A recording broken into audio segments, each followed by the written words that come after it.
I messed up, guys. I messed up the Tomb of Horrors, and I will tell you all about it after this intro.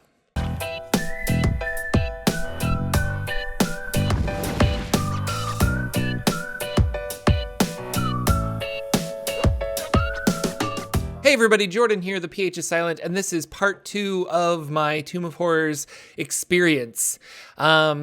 So I tried recording this video earlier, and I was giving away too many spoilers. So I'm gonna try not to talk about Tomb of Horrors specifics in case you want to run it or be in it.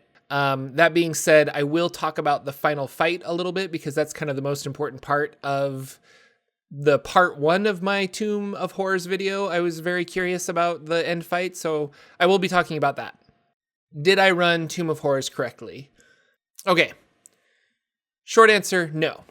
I think I over-prepared my characters. I think there should have been a lot more deaths. I think they were overly cautious, but I also just had really good players. So, long answer, I think I ran it to the best of my ability, and I think I ran it successfully because my players had a lot of fun. There are a lot of puzzles, and they cleverly figured out the puzzles, often without my help. There were consequences. I said at the end of my last video, they used a genie to teleport out of the Tomb of Horrors. They then went back and explored a lot of those dead ends, which are deadly traps that they left previously unexplored. And we had our first death. I finally killed somebody in the Tomb of Horrors. It was only one death, but we did it. Somebody died.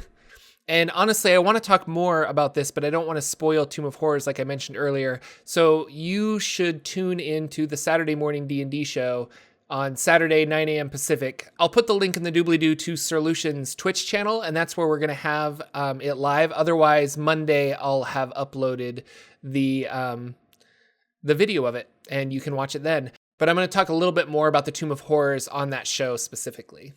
I knew that death was going to happen. I knew that it was something that is a part of the Tomb of Horrors, so I gave my players that soul bracelet. They ended up not using it, and finishing the Tomb of Horrors really makes me think that it is, aside from the final battle, which is incredibly tough, I think it is easier in 5th edition than it has been in previous editions. I haven't played Tomb of Horrors in previous editions. This is my only experience with it, but I get the sensation that it's just a little bit simpler in this, or a little tamer than previous editions. This second time through the dungeon where my players teleported themselves out thanks to the genie, they took a lot more risks. And because they took a lot more risks, there were a lot more deaths or near-death experiences.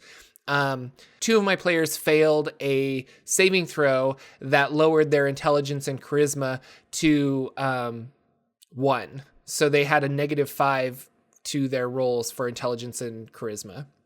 They lost the ability to talk, and they lost the ability to cast spells. And that was huge for them exploring the Tomb of Horrors. They lost basically 2 players who could have searched for traps or detected magic and things like that. So the tomb itself, it is punishing, but I think overall, after finishing the Tomb of Horrors, it's not nearly as punishing as I was led to believe, and thus I let my players believe that. I kind of pushed it on my players that I'm like, you're going to die. There's going to be a lot of death. You can't help it. This is just, you're going to open a door and you're going to be dead. And that's just kind of not the case, but that's how I felt going into the Tomb of Horrors. That's kind of the reputation that it has. So I definitely think you should run it. Other people should run this. This shouldn't be a taboo module. Not that it is, but I think there's people out there my wife who just said, no, thank you. She didn't think that she would enjoy it at all. That there are people out there that are just kind of well, I don't want to hurt my players. People like me who want their players to have fun and want their players to succeed. And this module is very much like the DM versus players. I will say this though. My second our last session, I really tried to instill in my brain that it was me versus the players, and I surprisingly had a lot more fun. When they would subvert traps, I would figure out ways to make the traps still dangerous, rather than being oh, well, you subverted the trap, so you're fine. I would manipulate the environment so that it was still deadly and they had to basically leave or solve the riddle that is that room. I want to talk about the final fight, and it's against a Serac. And this isn't really a spoiler because you can look up the Demi-Lich in the monster manual, like he's in there. And so think about it like this, that it's a group of 5 players, level 11, fighting a Demi-Lich, because that's honestly what it was. I will tell you guys right now, I messed up big time with this fight. And let me explain that. So the fight starts, we roll initiative, a Serac gets to go first. He has an ability where he sends out like a shriek, like a super terrifying shriek. And anybody that fails a con saving throw goes to 0 hit points. 3 out of my 5 players went to 0 hit points like that. The rest of the rounds were the other 2 players feeding health potions to the cleric and whoever else, the monk, to try and get them back on their feet so that they could do something for the round. Now, the cleric had a brilliant idea of using the spell Banishment to kind of buy them some time. So he cast Banish. A Serac popped out of existence and was gone for 1 minute. For that 1 minute, they decided to loot the place, and then they were like, oh crap, he's going to come back in a minute. What do we do now? And the decision was, they talked about it. What do you think? Are you down with that? Sure. Out of the meantime, I'm down with that, but I'm also gonna drink a potion of greater. I think that's a good idea too. Let's get healed up just in case that doesn't work, because the plan B isn't as good. No. It's not as good as the plan A. But the decision was that he was going to cast Banishment again. The entire fight was going to hinge on this roll of Banishment, whether he succeeds or fails. And then it's 1 minute to cast Magic Circle. And he was going to cast Magic Circle where a Serac was and trap a Serac within a Magic Circle so that he can't follow them out and they're going to leave the tomb and safely. I thought this was a brilliant plan.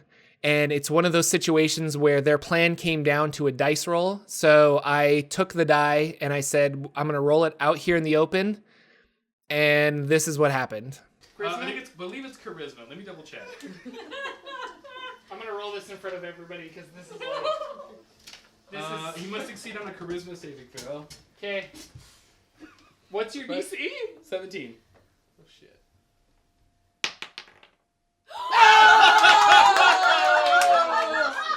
Bye! I rolled a 5. A Serac failed his saving throw. He was banished again for a minute. They quickly etched on the floor and made his magic circle. Just as the Serac popped back into existence, the circle finished and a Serac was trapped for an hour within this magic circle. Now, we were pushing at 5 hours at this point of gaming, and it was time to wrap it up. So I said, that was extremely clever. You guys have successfully thwarted a Serac, even though you haven't defeated him. And they leave the Tomb of Horrors, and I kind of had the Tomb of Horrors collapse in on itself, because in my mind, I feel like the tomb changes locations periodically. And so this was a point where adventurers had bested a Serac. He was going to move the Tomb of Horrors somewhere else. I messed up, though. And some of you are probably looking at me being like, Jordan, you're an idiot. What about legendary resistance? So we ran the game on Sunday, and it was 2 days later that I bet he had legendary resistances. And sure enough, I look up the monster, and there it is. So that initial banishment, that blip out of existence for a minute to allow them to collect their thoughts, that never should have happened. That second banishment, where they blipped him out of existence and they built a really clever magic circle to contain a Serac, that should have never happened. Which is kind of sad. When I realized that, I was happy. Okay, let me back up. I was happy in the moment that my players were so clever and basically figured out a way to win. I thought it was really awesome, and I like rewarding creativity, and they were extremely creative. but I didn't get to kill anybody. I didn't get to use this Demi-Lich to its full potential. Ultimately, we go back to, did your players have fun? And they did. And it's not just because they bested a Serac. Everything came down to that one die roll, and win or lose, that die roll, whether it was going to be, it was a 50-50 chance the way the math worked out. And whether it was a win or a failure, it was going to be fun either way. And so I didn't cheat it. I rolled out in the open. I really feel like my players, they had an earnest sense of like, we got him. And that's fun. And so did I run, and I think back to my earlier video, I actually watched that video before I made this one. Like, did I run the Tomb of Horrors correctly? Technically, no, but my players had a lot of fun, and that is a night that we will remember for the rest of our gaming lives. Like, the night that they ran away from a Serac, the night they bested a Serac. I don't know. It's really interesting. As I was making this video, I was thinking out loud, like, would I run this again? Now that I know that I messed up with the legendary resistance, like, should I go to my players next week and say, I know we were going to start a new campaign, but instead, do you guys want to just try and fight a Serac and see what happens?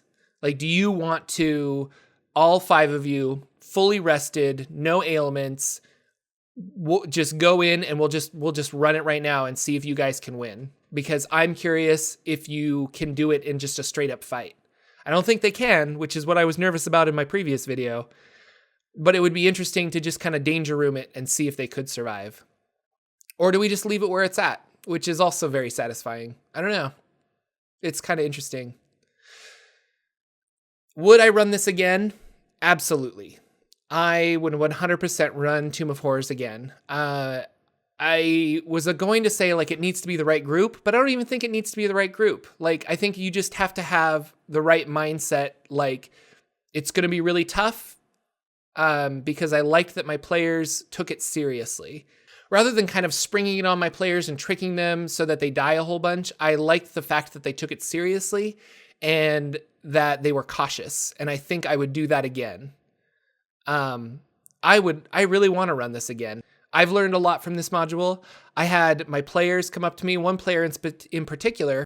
One of my players said that this module challenged him in ways that were very unexpected. And he felt like he grew as a player, which I thought was awesome, because I was like, no, I feel like I grew as a DM. And he's like, no, like, I mean, as a player, there's so many situations where there isn't a clear defined right answer and you have to make your own luck.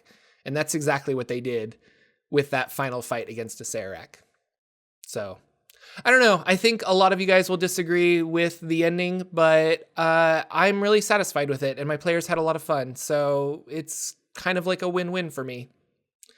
Thank you for watching, everybody. If you want more info on the Tomb of Horrors, be sure to tune into the Saturday Morning D&D Show with me and Sir Lucian this Saturday morning at 9 a.m. Pacific. Links in the doobly-doo to his channel. And I will see you guys all in the next video.